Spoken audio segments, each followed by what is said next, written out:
Reka amakuru yacu tuyakomereze hano mu gihugu cy'u Rwanda. Inkuru mbi yongeye kumvikana mu gihugu cy'u Rwanda mu karere ka Kamonyi mu murenge wa Runda. Imodoka ikoze impanuka ihitana abantu babiri, abandi 11 barakomerekera. Iyi modoka ikoze impanuka yari iri mu bwoko bwa hoho, ubwo iyi modoka yagonze imodoka 6 zose, zimwe zirenga umukingo ndetse ikomeretsa n'abantu 10, babiri bahita bahasiga ubuzima.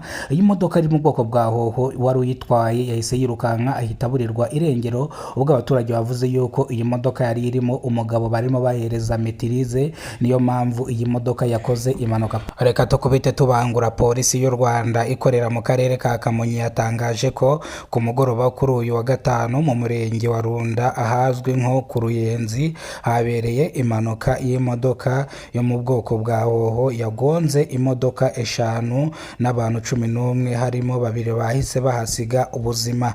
Kugeza ubu ngubu abakomeretse bashyikirijwe ku bitaro cyangwa bajyanwe ku bitaro kugira ngo bataza kuhaburira ubuzima. Iyi ni incamake y'amakuru. Nimba aribwo bwa mbere ugeze kuno muyoboro wa Kidasamura TV Rwanda, kora subscribe, ufungura inzogera kugira ngo uzajye ubona amakuru mu gihugu cy'u Rwanda kandi yizewe. Reka amakuru yacu nyahere hano mu karere ka Kamonyi mu murenge wa Runda nkazwe ku Ruyenzi. Imodoka iri mu bwoko bwa hoho yakoze impanuka igonga abantu 10, yica abantu babiri. Iyi modoka iri mu bwoko bwa hoho bavuga yuko wari uyitwaye umushoferi yari arimo amuhereza metirize kugira ngo amenyere umuhanda kugira ngo nawe azajya atangira gutwara imodoka nk'izi ngizi. Gusa ibi ngibi ntabwo byamuhiriye, imodoka yabuze feri iraza igonga imodoka zigera kuri 6 zose, izishungura hano mu Kabande mu kumugezi wa Nyabarongo. Nk'uko mubireba iyi modoka yari iri mu bwoko bwa hoho. Abaturage bavuze yuko abashoferi bakunze guhereza abagenzi babo metirize batazi ibinyabiziga, ntago bagakwiye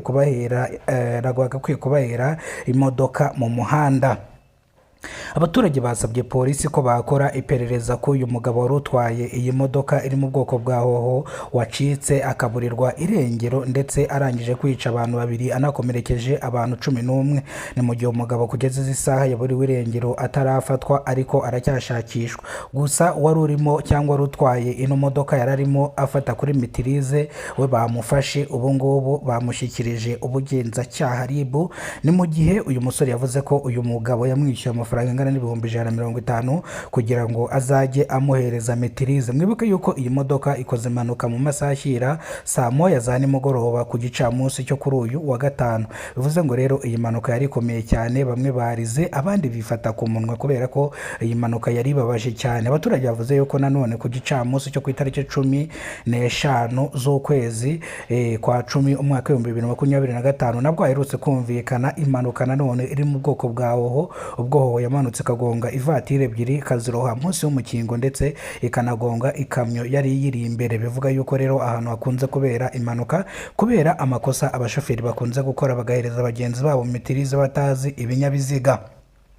Aho bivugwa yuko iyi modoka iri mu bwoko bwa hoho iba ifite buwate ebyiri. Iyo wibeshye buwate, iyi modoka ntago ijya ibona feri. Aho imodoka iri kumanuka ikoresha buwate ya mbere, bivuga yuko iyo bahereje bano bagabo metirize buwate bayimura bagashyira muri buwate ya kabiri, ugasanga imodoka icitse feri zanze gufata. Ibi ngibi rero bigatuma impanuka zikunze kubera mu mujyi wa Kigali. Polisi y'u Rwanda ikorera mu karere ka Kamonyi yatangaje ko ku mugoroba kuri uyu wa gatanu mu murenge wa Runda ahazwi nko ku Ruyenzi habereye impanuka y'imodoka yo mu bwoko bwa hoho yagonze imodoka 5 n'abantu 11, harimo babiri bahise bitaba Imana. Kugeza ubu ngubu abakomeretse bashyikirijwe cyangwa bajyanwe mu bitaro kugira ngo bitabweho neza. Murabona yuko rero polisi nayo yahise isohora itangazo. None polisi yongera ishyiraho kano kantu ivuga yuko abashoferi bakunze gutwara ibinyabiziga banyoye ibisindisha bazajya bahanwa, kandi ikindi abashoferi bakunze gutanga metirize bahereza abashoferi batazi imodoka, ibi ntabwo bikwiye gukorerwa mu muhanda, bikwiye gukorerwa inyuma y'umuhanda.